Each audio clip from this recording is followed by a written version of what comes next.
আসামের শেষ বিদায় জুবিন গার্গকে রাষ্ট্রীয় সম্মানে সমাহিত করা হলো। মঙ্গলবার আসাম নীরব হয়ে পড়ল যখন কিংবদন্তি গায়ক জুবিন গার্গকে সোনাপুরের কামারকুচিতে পূর্ণ রাষ্ট্রীয় সম্মানে সমাহিত করা হলো, যা রাজ্যের সাংস্কৃতিক জগতের একটি যুগের সমাপ্তি চিহ্নিত করল।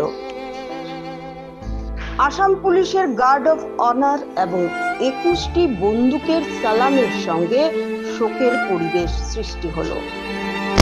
এক গভীর আবেগপ্রবণ মুহূর্তে জুবিনের বোন পমি বরঠাকুর পরিবারের সদস্যদের সঙ্গে চিতায় আগুন জ্বালালেন।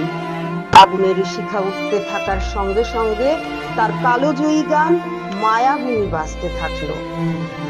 তার বিদায় তার নিজের সঙ্গীত দিয়েই চিহ্নিত হলো। লক্ষ লক্ষ শোকার্ত মানুষ নীরবে শ্রদ্ধা জানিয়ে দাঁড়িয়ে রইলেন, যেখানে শুধুমাত্র জয় জুবিনদা ধ্বনি নীরবতা ভাঙল। অনেকেই প্রকাশ্যে কাঁদলেন, আবার কেউ কেউ তাদের ফোন তুলে ধরে আইকনের শেষ দৃশ্যটি ধরে রাখার চেষ্টা করলেন, যার কণ্ঠ প্রজন্মের পর প্রজন্মকে সংজ্ঞায়িত করেছে। কখনো কখনো কণ্ঠগুলি গানে মিলিত হলো, যা এই বিদায়কে প্রিয় গায়কের শেষ কনসার্টে পরিণত করল। তার স্ত্রী গরিমা শইকিয়া গার্গ, পিতা কপিল বরঠাকুর এবং পরিবারের সদস্যরা শোকার্ত জনতার পাশে দাঁড়িয়েছিলেন। মুখ্যমন্ত্রী হিমন্ত বিশ্ব শর্মা, কেন্দ্রীয় মন্ত্রী সর্বানন্দ সোনোয়াল, কিরেন রিজিজু, পবিত্র মার্গারিটা, বিধানসভার স্পিকার বিশ্বজিৎ দৈমারি এবং বিরোধী নেতা দেবব্রত শইকিয়া শ্রদ্ধা নিবেদন করেন।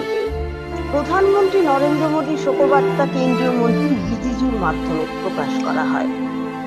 এএসইউ, এবিএসইউ, এজেওয়াইসিপি, আসাম সাহিত্য সভার মতো সাংস্কৃতিক সংগঠন এবং পাপন, যতীন বরা, জেপি দাসের মতো শিল্পী এবং জুবিনের ব্যান্ডের সদস্যরাও তাকে সম্মান জানাতে একত্রিত হয়েছিলেন।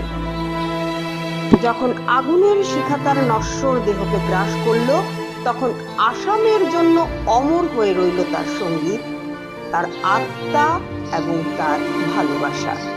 লক্ষ লক্ষ মানুষের জন্য এটি কেবল একজন গায়কের বিদায় ছিল না, বরং একটি সাংস্কৃতিক অধ্যায়ের সমাপ্তি ছিল। তবুও ধ্বনি, গান এবং লক্ষ লক্ষের অশ্রুর মাঝে একটি সত্য স্পষ্ট হয়ে উঠল: জুবিন গার্গ কখনোই আসাম থেকে সত্যিকার অর্থে চলে যাবেন না।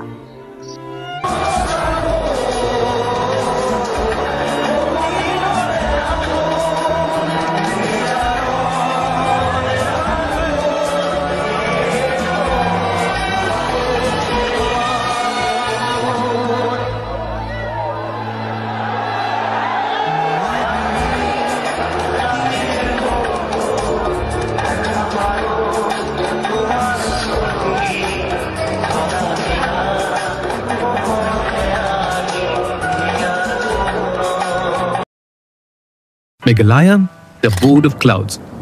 Known for Cherrapunji's rains, Mawlyinong's cleanest village, and the breathtaking living root bridges. A land where music flows through every street and nature embraces culture. But beyond its beauty, Meghalaya is also part of a larger journey, the Northeast Integration Rally. This rally isn't about speed, it's about discipline, adventure, and showcasing Northeast India's roads, culture, tourism, and unity. From Shillong to Cherrapunji, the rally explores Meghalaya's wonders, while also spreading messages on road safety, climate change, and cultural exchange. So when you think of Meghalaya, think beyond clouds. Think of a state that's part of a movement connecting the entire Northeast. From Kaziranga's wild heart, where rhinos roam free, to the open roads where adventure begins, to Shillong's pristine landscapes where clouds kiss the mountains and people come together to celebrate unity. The Northeast Integration Rally is more than a drive. It's a campaign of culture, climate action, and connection. Discover the natural wonders of Northeast India, one stop at a time.